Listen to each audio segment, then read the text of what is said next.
इविडियंट classes में आपका स्वागत है। मैं सुमंत कुमार हेमंत आज इतिहास में मध्यकालीन भारत का बहुत ही महत्वपूर्ण टॉपिक लेकर आया हूं, दिल्ली सल्तनत। जो दिल्ली सल्तनत का आखिरी राजवंश लोधी वंश के बारे में आज आप लोगों से मैं बात करूंगा। दिल्ली सल्तनत 1206 ईस्वी से लेकर 1526 तक चला। 1206 से कहाँ तक चला? 1526 ईस्वी तक चला। और लास्ट जो राजवंश था उसका नाम था लोधी वंश। प्रथम राजवंश था जिसका नाम था गुलाम वंश। तो लोधी वंश दिल्ली की गद्दी पे 1451 से लेकर 1526 तक, यानी कि पानीपत के प्रथम युद्ध जो कि इब्राहिम लोधी और बाबर के बीच में हुआ, उस समय तक दिल्ली की गद्दी पे शासन किया। और दिल्ली सल्तनत में कुल 5 राजवंशों ने शासन किया। अब आते हैं दिल्ली सल्तनत के बारे में ही लोधी वंश से जुड़े कुछ महत्वपूर्ण बिंदुओं के बारे में हम बात करते हैं। लोधी वंश अफगान वंश का था। कौन वंश का था? अफगान वंश का था, जो दिल्ली की गद्दी पे 1451 ईस्वी से लेकर 1526 ईस्वी तक शासन किया। लोधी वंश के जो संस्थापक थे उनका नाम था बहलोल लोधी। क्या नाम था? बहलोल लोधी, जो 19 अप्रैल 1451 ईस्वी में बहलोल शाहगाजी की उपाधि के साथ दिल्ली की गद्दी पे बैठे। कौन सा उपाधि धारण किए? तो बहलोल शाहगाजी की उपाधि लेकर दिल्ली की गद्दी पे बैठे। दिल्ली पर प्रथम अफगान राज्य की स्थापना करने का श्रेय बहलोल लोधी को ही जाता है। बहलोल लोधी ने बहलोल सिक्के का प्रचलन भी करवाया था। इसके साथ ही वो अपने सरदारों को मकसद ए अली कहकर बुलाते थे। क्या कहकर बुलाते थे? मकसद ए अली कहकर बुलाते थे। और जब उनके सरदार खड़े रहते थे तो बहलोल लोधी भी उतना देर तक स्वयं भी खड़े रहते थे। ठीक है। अच्छा, अब आते हैं आगे आगे महत्वपूर्ण पॉइंट के बाद। देखिए, दिल्ली में क्या हुआ था कि तैमूर बाबर आक्रमण कर रहा था, स्थिति बहुत खराब था। तो सैयद वंश शासन किया। जब सैयद वंश के बाद दिल्ली की गद्दी पर लोधी वंश जब बैठा, उस समय दिल्ली की स्थिति बहुत खराब था। और लोधी वंश ने दिल्ली को पुनः बहुत ताकतवर और शक्तिशाली सल्तनत के रूप में प्रस्तुत किया, बनाया, अस्तित्व में लाया। बहलोल लोधी ने 1451 ईस्वी में लोधी वंश की स्थापना की और वह लोधी वंश का प्रथम सुल्तान था, प्रथम शासक था। बहलोल लोधी पाश्तो लोबी काबिला का मुखिया था। बहलोल लोधी कौन था? लोधी, जो बहलोल लोधी था वह था पाश्तो लोधी कबीला का मुखिया था, जो 1479 ईस्वी में बहलोल ने सार्की शासक को पराजित करके जौनपुर को अमृत अपने साम्राज्य में शामिल कर लिया। किसको पराजित किया? तो सार्की शासक को पराजित करके जौनपुर को अपने साम्राज्य में शामिल कर लिया। अब यहाँ से क्वेश्चन क्या आ सकता है कि बहलोल लोधी कहाँ का, कौन सा कबीला का मुखिया था? तो आपको लिखना है बहलोल लोधी पाश्तो लोधी कबीला का मुखिया था। ठीक है। अब बात करते हैं लोधी वंश के द्वितीय शासक यानी कि सिकंदर लोधी के बारे में, जो बहलोल लोधी का पुत्र था। और ये बहलोल लोधी का पुत्र था। इसका बचपन का नाम जो था वो था निजाम खां, जो 17 जुलाई 1489 ईस्वी को सुल्तान सिकंदर शाह की उपाधि के साथ सिंहासन पे बैठा। कब बैठा? 17 जुलाई 1489 ईस्वी को गद्दी पे बैठा। और इसका जो बचपन का नाम था वह नाम था निजाम खां। क्या नाम था? निजाम खां। इंपॉर्टेंट पॉइंट है, याद रखिएगा। बहलोल लोधी के बाद उसका पुत्र दिल्ली के शासन पे बैठा। वह दिल्ली पे शासन करने वाला बहुत ही सफल शासक था। इसने 1711 यानी कि कुल 28 साल तक दिल्ली की गद्दी पे शासन किया। अच्छा, 1404 ईस्वी में बहुत इंपॉर्टेंट पॉइंट है, 1404 ईस्वी में सिकंदर लोधी ने आगरा नगर की स्थापना की। आगरा का स्थापना करने का श्रेय किसे जाता है? तो आगरा का स्थापना करने का श्रेय सिकंदर लोधी को जाता है। अच्छा, अब इसके बाद क्या हुआ? सर्वप्रथम बहलोल लोधी ने अपने बड़े भाई को हराकर जौनपुर को अपने अधीन कर लिया था। अपना बड़ा भाई को हराकर जौनपुर को अपने अधीन कर लिया था, जो हम बोले थे कि अधीन अपने अंदर कर लेता है। और इसके साथ ही इसने बिहार, धौलपुर, बिदार, चंदेरी, अन्य बहुत से राज्यों को अपने धार्मिक असहिष्णुता के कारण जीत लिया। सब जगह यह धार्मिक अहिंसुता, कोई धर्म वगैरह को, सिर्फ मुस्लिम धर्म को ही मानता था, और बहुत से राज्यों को अपने अंदर जीत लिया। अच्छा, सिकंदर लोदी के समय में क्या था, ये सिकंदर लोदी हिंदुओं पर जजिया कर लगा दिया, जजिया नामक कर लगा दिया हिंदू पर, कि अगर आप हिंदू हैं तो आपको जजिया कर देना पड़ेगा। और जजिया कर क्या कहलाता है, जजिया कर कहलाता है कि गैर राज्य में, मुस्लिम राज्य में गैर मुस्लिमों को उसकी सुरक्षा के लिए वसूला जाने वाला कर को हम लोग जजिया कर कहते हैं। जैसे कि कोई राज्य है, वहाँ मुस्लिम पॉपुलेशन बहुत है, अगर जो भी हिंदू पॉपुलेशन है, तो हिंदू पॉपुलेशन को अगर उस राज्य में रहना है तो आपको सुरक्षा के लिए जजिया कर देना पड़ेगा। कितना गलत बात था, इस तरह का कर आज के डेट में रहे तो अच्छा है, नहीं बहुत गलत है। इसलिए ये, और इसके साथ ही वो क्या किया कि व्यापारिक गतिविधियों को बढ़ावा देने के लिए इसने व्यापारिक प्रतिबंधों को समाप्त कर दिया, जितना भी प्रकार का प्रतिबंध, व्यापारिक प्रतिबंध था उसको समाप्त कर दिया, ताकि आराम से लोग व्यापार कर सके। इसके साथ ही माप के लिए इसने गज ए सिकंदर नामक इकाई की शुरुआत की। कौन? गज ए सिकंदर, जिसका दूसरा नाम है गज ए सिकंदरी, का भी प्रचलन इसी ने किया। चलिए अब आते हैं आगे। सिकंदर लोदी साहित्य का बहुत प्रेमी था, बहुत प्रेमी था साहित्य का, इसलिए सिकंदर लोदी ने फारसी भाषा में गुलरुखी नाम की कविता लिखता था। क्या ना, कौन कविता? गुलरुखी नाम से कविता लिखता था। और इस दुआ लज्जत ए सिकंदर शाही ग्रंथ की रचना भी किया। कौन सा ग्रंथ का रचना किया? द्वार लज्जत ए सिकंदर शाही ग्रंथ का रचना किया। तो क्वेश्चन यहाँ पर से क्या आ सकता है? क्वेश्चन आ सकता है, दुआरन लज्जत ए सिकंदरी शाही ग्रंथ की रचयिता कौन है? तो आपको सिकंदर लोदी बोलना है, एकदम इंपॉर्टेंट है, द्वारन लज्जत सिकंदर शाही ग्रंथ। ठीक है, अब आगे आगे सिकंदर लोदी के शासनकाल में एक आयुर्वेदिक ग्रंथ का फारसी अनुवाद फारसी में किया गया, जिसका नाम था फरहंग ए सिकंदरी। क्या नाम था? फरहंग ए सिकंदरी। और 1514 ईस्वी में सिकंदर लोदी फारसी भाषा को भारत में लेखा कर्म की आधिकारिक भाषा बना दिया। तो आपसे पूछ सकता है कि भारत में फारसी भाषा को आधिकारिक भाषा बनाने का श्रेय किसे जाता है? तो सिकंदर को जाता है। किसे जाता है? सिकंदर लोदी को जाता है। अच्छा, इसके साथ साथ इसमें कुछ और इम्पोर्टेंट पॉइंट है जो सुन लीजिए। सिकंदर लोदी ने आगरा को अपनी नई राजधानी बनाई। इसके आदेश पर संस्कृत के एक आयुर्वेदिक ग्रंथ का फारसी में फरंगे सिकंदरी, देखिए फरंगे सिकंदरी है ना, सिकंदरी नाम से अनुवाद किया। इसने नगरकोट में ज्वालामुखी मंदिर की मूर्ति को मैंने टुरवा दिया। ज्वालामुखी मंदिर को कहा नगरकोट में टुरवा दिया, और उस मंदिर के मूर्ति के जो टुकड़े थे, पत्थर के टुकड़े थे, उसे कसाईयों के बीच जाके बंटवा दिया ताकि उससे वो मांस तौल सके। बहुत ही कट्टर शासक था। इसने मुसलमानों को तजिया निकालने एवं मुसलमान स्त्रियों को पीरों तथा संतों के मजार पे जाने का पर भी प्रतिबंध लगा दिया। बोला कि आपको मुस्लिम महिला को कोई भी पीर से नहीं मिलना है, कोई भी पीर पे नहीं जाना है, कोई संत से नहीं मिलना है, मना कर दिया। और मुसलमान को बोला कि आप तजिया भी नहीं निकाल सकते हैं, इस तरह का प्रतिबंध लगा दिया।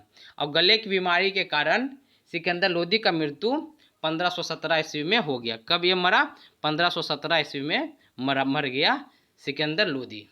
ठीक है, तो इसका क्या क्या मेन कारण क्या था? तो इसने सिकंदर लोदी ने सबसे पहले क्या क्या इम्पोर्टेंट है कि आपका आगरा शहर का स्थापना करवाया। कब? 1504 ईस्वी में आगरा का स्थापना करवाया। 1506 ईस्वी में उसे अपना राजधानी बना दिया। अब आते हैं लोदी वंश का अंतिम शासक, जिसका नाम है इब्राहिम लोदी।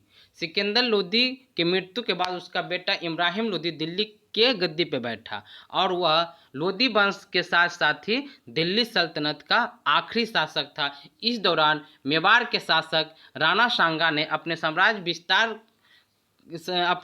का विस्तार पश्चिम में उत्तर प्रदेश तक कर दिया था। पश्चिम में राणा सांगा, कहाँ का राजा था राणा सांगा?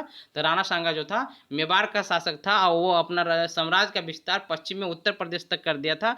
अब पूरब में भी सिकंदर लोदी के विरुद्ध बार बार विद्रोह हो रहा था। अफगान अमीर जो थे सिकंदर लोदी के शासन से संतुष्ट नहीं थे, वो भी चाह रहे थे कि आपका इब्राहिम लोदी यहाँ से हट जाए। बार बार चाह रहे थे कि इब्राहिम लोदी यहाँ से चला जाए। इस प्रकार 1526 ईस्वी में पानीपत का प्रथम युद्ध हुआ। अच्छा, इसके पहले अफगान अमीर जो थे वो बाबर को भारत आने का निमंत्रण देते हैं। क्या ये भारत, हम एक वीडियो बनाए जिसमें हम राणा सांगा बोले थे कि ये निमंत्रण वो भी थे, तो यहाँ पर आपका आ गया अफगान अमीर, अफगान के जो अमीर लोग थे वही भारत पे आक्रमण के लिए निमंत्रण कर देते हैं बाबर को। तो पानीपत का जो प्रथम युद्ध हुआ कब हुआ? 1526 ईस्वी में। पानीपत का प्रथम युद्ध 1526 ईस्वी में हुआ, जो बाबर की सेना और इब्राहिम लोदी की सेना के बीच हुआ, जिसमें इब्राहिम लोदी हार जाता है और इस प्रकार लोदी वंश का भारत में खात्मा हो जाता है, अंत हो जाता है और मुगल वंश का भारत में आगमन हो जाता है, आगाज हो जाता है, स्थापना किया जाता है। अच्छा, अब कुछ इंपॉर्टेंट पॉइंट और देख लेते हैं, उसके बाद लास्ट में कुछ इंपॉर्टेंट क्वेश्चन पे भी आएंगे। अच्छा, लोदियों की शासन व्यवस्था कुलीन तंत्र मानी जाती थी, बहुत साफ सुथरा शासन व्यवस्था लोदी लोग का माना जाता था, कुलीन तंत्र माना जाता था। लोदी वंश का संस्थापक कौन थे? लोदी वंश के संस्थापक बहलोल लोदी थे, जो 1451 से लेकर 1488 ईस्वी तक दिल्ली की गद्दी पे शासन किया। और ऐसा करने वाला वह भारत में पहली बार शासन करने वाला प्रथम अफगान राज्य की स्थापना की। मतलब कि बहलोल लोदी अफगान के थे और पहला कोई अफगानी था जो भारत में शासन किया। इसके बाद इनका पुत्र सिकंदर लोदी दिल्ली की सिंहासन पर विराजमान हुआ, जो 1489 ईस्वी से लेकर 1517 ईस्वी तक दिल्ली में शासन किया और इसने भूमि के लिए सिकंदरी गज का इस्तेमाल का शुरुआत किया। उसके द्वारा जो कविता लिखी जाती थी उसका नाम था गुलरुखी। क्या नाम था उसका? गुलरुखी। सिकंदर के द्वारा लिखी जाने वाली कविता का नाम था। सिकंदर लोदी ने 1504 ईस्वी में आगरा नगर की स्थापना करवाई तथा उसे 1506 में राजधानी बनाया। कब राजधानी बनाया? 1506 ईस्वी में राजधानी बना दिया। अब लास्ट शासक इब्राहिम लोदी के बारे में कुछ इंपॉर्टेंट पॉइंट है, देख लीजिए। इब्राहिम लोदी के बारे में क्या वही इंपॉर्टेंट पॉइंट है कि पानीपत के प्रथम युद्ध में वह बाबर से हार जाता है और इस प्रकार लोदी वंश का खात्मा हो जाता है और मुगल साम्राज्य का भारत में स्थापना हो जाता है। अच्छा, इस समय जो कुछ जो महत्वपूर्ण कर लगे थे उसका नाम क्या क्या था सुनिए। उसमें था उष्ण। इसमें क्या था कि मुसलमानों से लिया जाने वाला भूमि पर 5 से 10% तक जो कर था। खराज, खराज था गैर मुसलमानों पर, जैसे कि हिंदू हो गया, इस सब पर भूमि का 1/3 से 1/2 तक कर्ज लिया जाता था। अलाउद्दीन 1/2 मतलब आधा दे लेता था कर के रूप में, और अब उसके अलावा जो भी और था वो 1/3 1/3 कर लेता था, बट अलाउद्दीन बहुत ज़्यादा कर लेता था। ठीक है, चलिए अब आगे आते हैं। खम्स। खम्स क्या था? खम्स था लूट खानों तथा भूमि में गड़े हुए खजानों से धन प्राप्ति होने पर 1/5 पर सुल्तान का अधिकार था तथा शेष 4/5 पर सैनिकों का अधिकार होता था। फिरोज तुगलक ने को छोड़कर शेष सभी ने 4/5 भाग अपने लिए रखा था। देखिए इसमें क्या था, खम्स में था, हम आपको बताए थे, यहाँ पर दूसरे तरफ से लिखा है। खम्स में क्या था कि अगर कोई 100 रुपया कमाता था, अगर कोई 100 रुपया कमाता था तो उसमें सैनिक लोग को 20 रुपया मिलता था और उसको 80 रुपया मिलता था, राजा अपने पास रख लेता था। तो वही लिख रहा है, फिरोज शाह तुगलक को छोड़कर सब उल्टा कम लेता था, लेकिन फिरोज शाह तुगलक 4/5 भाग अपने 80% अपने भाग पास रख लेता था और बाकी 20% जो था अब 1/5 भाग सैनिकों को देता था। जकात क्या था? जकात था मुसलमानों पर धार्मिक कर 2.5 यानी कि 2 से 2.5% तथा उसकी भलाई के लिए व्यय होता था। जबकि जजिया में क्या था? गैर मुसलमानों पर धार्मिक कार्य तथा स्त्री, बच्चे, भिखारी, साधु, पुरोहित इस सब के लिए कर लिया जाता था। ठीक है, गैर मुसलमानों पर धार्मिक कार्य तथा स्त्री, बच्चे, भिखारी, पुजारी, साधु आदि किससे कर लिया जाता था। अच्छा, इसमें और क्या लिखा है कि फिरोज शाह तुगलक ब्राह्मण के ऊपर भी कर लगा दिया। इससे पहले ब्राह्मण के ऊपर जजिया कर नहीं लगता था, लेकिन अब क्या हुआ, फिरोज शाह तुगलक के आ जाने के बाद जजिया कर भी लगा दिया गया। ठीक है, अब देखिए लगान व्यवस्था का क्या था। उपयुक्त करों के अतिरिक्त मुसलमान पे 2.5%, हिंदू पे 5% अलग से कर लिया जाता था। अलाउद्दीन ने मकान पर घराई और चरागाह पे खेत के ऊपर चराई कर लगा दिया। ठीक है, मकान के ऊपर कौन सा कर लगाता था? तो घराई, और चराने के ऊपर कौन सा कर लगाता था? तो चराई कर लगाता था। ठीक है, अभी देखिए, दिल्ली सल्तनत युग में दिल्ली पर शासन करने वाला अंतिम राजवंश लोदी राजवंश था। बताए थे, पहला राजवंश था जो गुलाम था, द्वितीय राजवंश था उसका नाम खिलजी था, तृतीय राजवंश का नाम तुगलक था, और चौथा राजवंश का नाम सैयद था, और पांचवा राजवंश का नाम लोदी था। ठीक है, क्या क्या था देखिए, पहला राजवंश का क्या नाम था? पहला राजवंश का नाम था गुलाम। दूसरा राजवंश का क्या नाम था? खिलजी। तीसरा राजवंश का क्या नाम था? तुगलक। चौथा राजवंश का क्या नाम था? सैयद। पांचवा लोदी। तो जीके टीएसएल लिख लीजिए, जीके टीएसएल करके याद कर लीजिए। अच्छा, अब आते हैं आगे। मकबरों का युग, लोदी काल को मकबरों का युग कहा जाता था। अमीरों का अमीर बहलोल लोदी को कहते थे। हजरत आला बहलोल लोदी द्वारा धारण उपाधि था। बहलोल लोदी द्वारा धारण उपाधि हजरत आला था। बहलोल लोदी ने सुल्तान की उपाधि भी धारण किया था। ठीक है, अच्छा अब आगे आइए। समतुल व्यक्तियों के प्रमुख बहलोल लोदी के शासन के सिद्धांत की व्यवहारिक अभिव्यक्ति हेतु राज सिंहासन का प्रयोग नहीं करता था। बहलोल लोदी जो था राज सिंहासन का प्रयोग नहीं करता था। हम आपको बताए थे कि अगर उसका सूबेदार खड़ा रहता था, वो भी सूबेदार के साथ वो भी खड़ा रहता था, इसीलिए वो राज सिंहासन का प्रयोग नहीं करता था, या फिर जो उसके बराबर व्यक्ति रहते थे उन लोग जब भी साथ में रहता था तो सिंहासन का प्रयोग नहीं करता था। अब क्वेश्चन आंसर पे आइए, क्वेश्चन आंसर पे आइए, क्या क्वेश्चन आंसर है देखिए। किस मध्य युगीन सुल्तान ने आगरा शहर की नींव डालने तथा उसे सल्तनत की राजधानी बनाने का श्रेय जाता है? तो सिकंदर लोदी जो 1504 में आगरा नगर की स्थापना की और 1506 में आगरा को राजधानी बना दिया। तो आपका आंसर क्या हो जाएगा? सिकंदर लोदी। अच्छा, किसने गुल रुखी नामक उपनाम से कविता लिखी? तो इनका नाम था सिकंदर लोदी, जो कि उसको साहित्य से बहुत प्रेम था, इसलिए इसका आंसर होगा सिकंदर लोदी। किसने आगरा शहर की स्थापना की? सेम क्वेश्चन है, तो सिकंदर लोदी ने आगरा शहर की स्थापना की। लोदी वंश का कौन सा सुल्तान अन्न के ऊपर कर को समाप्त कर दिया? तो अन्न के ऊपर लगने वाला कर को सिकंदर लोदी ने समाप्त कर दिया। बहलोल लोदी के पिता का क्या नाम था? मलिक काला। मलिक काला नाम था बहलोल लोदी के पिता का। मलिक काला कहाँ का प्रशासक था? तो दरौला का प्रशासक मलिक काला था। कहाँ का था? तो दरौला का प्रशासक था। बहलोल लोदी का पालन पोषण कौन किया था? तो बहलोल लोदी का पालन पोषण उसके चाचा के द्वारा किया गया था, जिनका नाम था मलिक सुल्तान शाह, यानी कि इलम खां। इलम खां के द्वारा बहलोल लोदी का पालन पोषण किया गया था। बहलोल लोदी ने दिल्ली के सल्तनत के सभी शासकों में सबसे लंबे समय तक शासन किया। कितना साल तक बहलोल लोदी शासन किया? तो बहलोल लोदी कुल 38 साल तक शासन किया। 1451 से लेकर 1489 ईस्वी तक। कब से कब तक? 1451 से लेकर 1489 ईस्वी तक इसने शासन, कुल 38 साल तक शासन किया बहलोल लोदी। अच्छा यहाँ लिखा भी, बहलोल लोदी की मृत्यु कब हुआ, कहाँ हुआ? तो 12 जून 1489। हालांकि लुसेंट में ये डाटा दिया हुआ है, नहीं ठीक है, ठीक है, 12 जून 1489 ईस्वी को बहलोल लोदी का मृत्यु हो जाता है।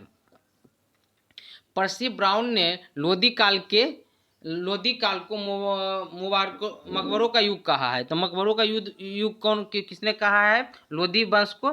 तो पर्सी ब्राउन ने। कौन सा इतिहासकार का नाम है? नियामतुल्लाह के अनुसार इब्राहिम लोदी एकमात्र सुल्तान था जो युद्ध में मारा गया था।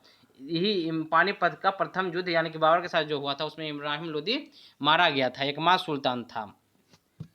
अच्छा, अब क्या हुआ कि 1504 में कहाँ का स्थापना किया गया? आगरा शहर का स्थापना सिकंदर लोदी के द्वारा किया गया। सिकंदर लोदी का वास्तविक नाम जो बोले थे बचपन का जो नाम था वो क्या था? निजाम खां था। अच्छा, सिकंदर लोदी ने 1506 में आगरा को अपनी राजधानी बनाई। कहाँ की राजधानी बनाई? आगरा को अपनी राजधानी बनाई। अच्छा, सिकंदर लोदी ने भूमि पैमाना के लिए गज सिकंदरी नामक पद्धति का प्रचलन किया। नया पद्धति का प्रचलन, मापन पद्धति का प्रचलन किया, जिसका नाम था गजे सिकंदरी। इसके अलावा मोठ का मंदिर का निर्माण सिकंदर लोदी के वजीर द्वारा कराया गया था। तो मोठ का मंदिर का निर्माण कौन करवाया था? तो सिकंदर लोदी का वजीर करवाया था। बाबर को भारत पर आक्रमण के लिए निमंत्रण पंजाब के शासक दौलत खान लोदी एवं इब्राहिम लोदी के चाचा आलम खां ने दिया था। जो बोले थे ना कि अफगान लोग ही बुलाया था, तो कौन कौन बुलाया था? दौलत खान लोदी एवं आलम खां बुलाया था।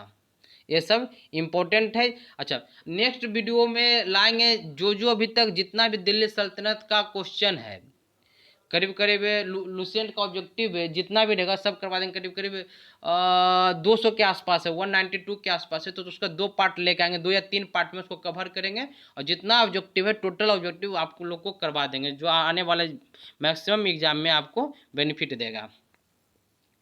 तो अगर वीडियो अच्छा लगा होगा तो पहले लाइक करिए वीडियो को, नीचे जाकर लाइक बटन को क्लिक करना है, अपने दोस्तों के साथ शेयर करना, जितना फेसबुक व्हाट्सअप ग्रुप है सब जगह इसको शेयर कर दीजिए। इविडेंट क्लासेस को अगर आप सब्सक्राइब नहीं किए हैं तो सब्सक्राइब भी कर लीजिए, और बेल आइकन को क्लिक जरूर कीजिए, ताकि जो भी हम वीडियो डालें उसका नोटिफिकेशन आपके तक पहुंच जाए।